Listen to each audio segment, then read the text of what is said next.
Welcome, all my betting brothers and sisters, to the OddsJam YouTube channel. I am Greg S., and today we're going to be talking about bet tracking and why it's important. So since we're going to be looking at spreadsheets and trackers, I'm doing my best to look scholarly. I've got the blue light blockers on, the pencil behind the ear. If I had a pocket protector, I'd be wearing it. Is it working? Yeah?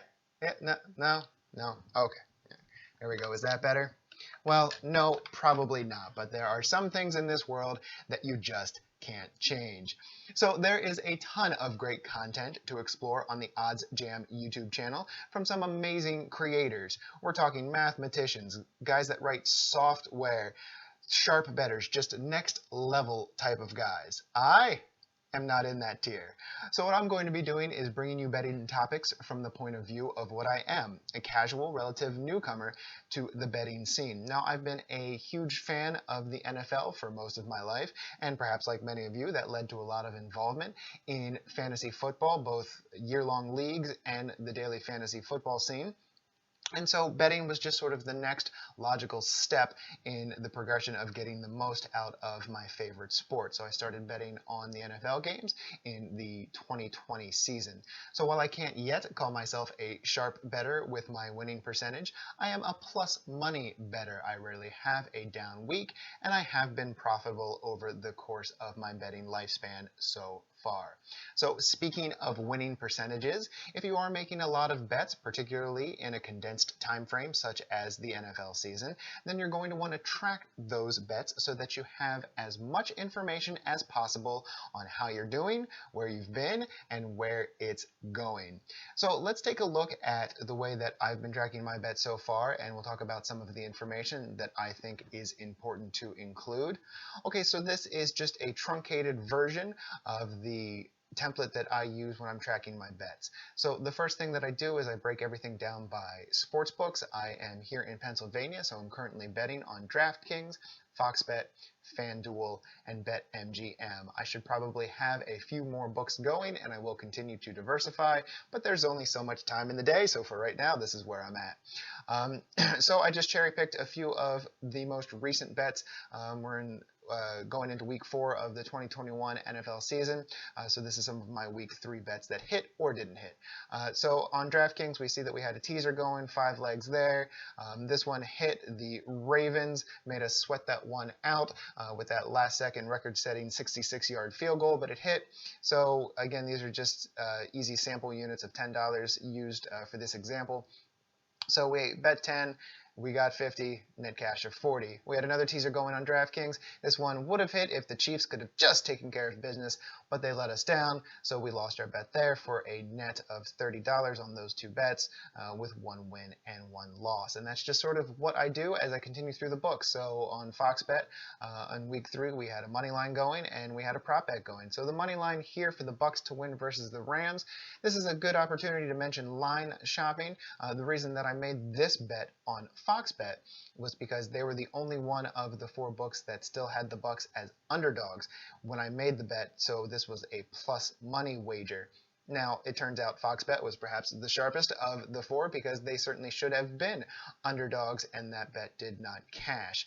I mentioned fantasy football. If you do enjoy fantasy football, then prop bets should be right up your alley because the same type of research goes into both fields, where if you think a game script is going to favor a certain player, or the run game, the passing game, the defenses, what have you, then you can look at what prop bets are out there to make. In this case, I bet on Monday Night Football, where my Eagles just got crushed and embarrassed by the Cowboys. I figured they would be in catch-up mode, so the prop bet of Hurts to have over 1.5 passing touchdowns seemed like a good one.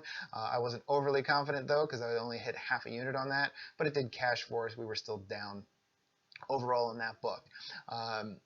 On FanDuel, we chose one of the odds boosts, and that one did cash for us, which was great. And then down on BetMGM, we had a spread bet going where this did not hit. The Raiders were covering until they weren't at the very end. And then I debated if I was going to leave this one in on the example, but I figured it was a great chance to be transparent.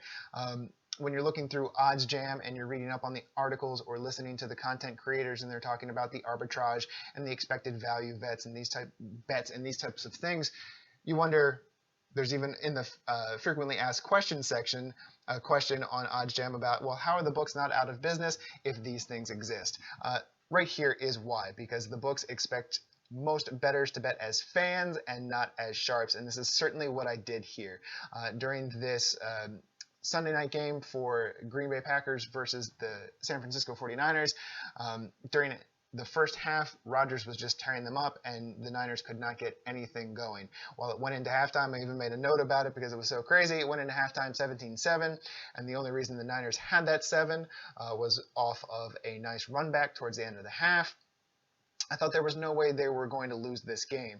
In on the BetMGM sportsbook, I did have some extra money laying around from one of their promotional welcome offers, a $100 bet that I turned into over 380 real dollars.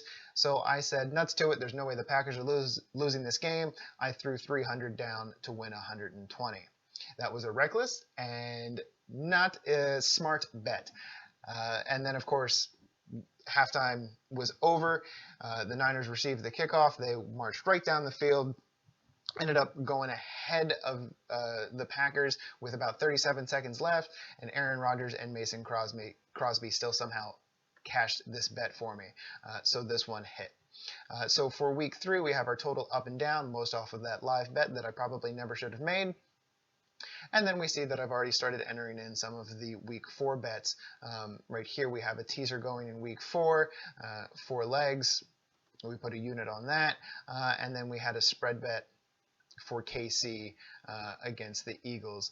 Now, again, this is a good opportunity to talk about bet timing, where it was during that Sunday night game while the Eagles were getting just dog-walked by the Cowboys. I took a look and I saw that the week 4 line on this game was at -6, and I knew that line would be moving after the game was completed, and sure enough it did, where now, well, first it was at 7, even 7.5. It's starting to tick back down. I've seen it on certain books at -6.5, so it makes me a little worried about this bet, but you know what? If I lose it, it's worth $10 to see the Eagles bounce back and take out the Chiefs. I'm just not betting on that clearly, and at -6, I still have a good value bet here when the line has indeed ticked up. So what then I do on game day when there's going to be more than just these 2 bets on week 4? The next tab here, I have my open bets, and I have that stuff. Everything that I've made on the week 4 is entered in on here. That way, as the games get going, the 1 o'clock slate's finishing up, I know where I might be. If I'm going to hit, this one would be a 909 payout if it hits at -110 odds, and I'd be up $9.09. If this hits, great. That would be about a $35 cash there. If it doesn't, then I know that I'm not doing so well for the 1 o'clock games. Same thing with the 4 o'clock games. If I'm up, if I'm running hot, then maybe I'll throw out a few more bets on the Sunday night or Monday night game if I haven't already. If I'm running cold, maybe I just want to tuck my tail and get out of the week while I can. So this is just a very handy tool for me during game day to keep track of how things are going. And then the bet breakdown, this is what I think is super important, something that I didn't do last season and I am doing this season, where I'm keeping track of the types of bets that I'm making and how things are going there. So we can see that in that example of week 3, you know, we hit our live bet that we shouldn't have made, so we're 100% there. Teasers are half, boosts 1 for 1, great. Props 1 for 1, spread money line, not so good. And then over the course of the season, you get a view of where your strengths and weaknesses are. And if you're doing very poorly on your spread bets, but you're much better as a prop bettor, then maybe you want to start focusing your efforts, your time, and your money in those types of bets so that you can maximize your returns and you're not burning money on a type of bet that is not treating you very well as the seasons go on. Now, one of the many great things of the OddsJam webpage, we already know that it is a great place for things like line shopping, as we talked about earlier. Not just for your typical bets like money line, over, under, but those prop bets that we mentioned as well. If we're looking at the Dolphins and Colts and we just go into player receiving yards, for example, it's going to show you all the lines that are out there and which books have the best value that are available in your state. But one of the other things that it's going to provide you is right up here, this bet tracker, and it gives you a splash page that presents a lot of that information that we've already talked about, your profit over time, by sportsbook, by sport. You take a good look at this webpage here. Oh no, I'm shrinking! we see that all the information that you could need is available to you at a moment's notice, and this is free. All you have to do is put in your name and your email address and you'll be on your way. All I've done so far is added in that prop bet that I hit, but I can only imagine what I might have been able to do last season had I had OddsJam in my toolbox. And then as you continue to make those bets, you just go in here, new bet, and you've got a template here for all of the relevant information, the sports books you're on, what type of bet you're making, the event that you're betting on, the odds, the stake, even down here closing line value, which is super important to help you know if you're making wise decisions on your bets or not, and perhaps we'll talk about that in another video. But thank you for stopping by on today's talk. If you did enjoy this video, make sure you show some of that plus EV love by clicking the like button. Make sure you give our subscribe button a hit so we can help you hit more of those bets, and crush that notification bell so you never miss a gem that the jam will be dropping.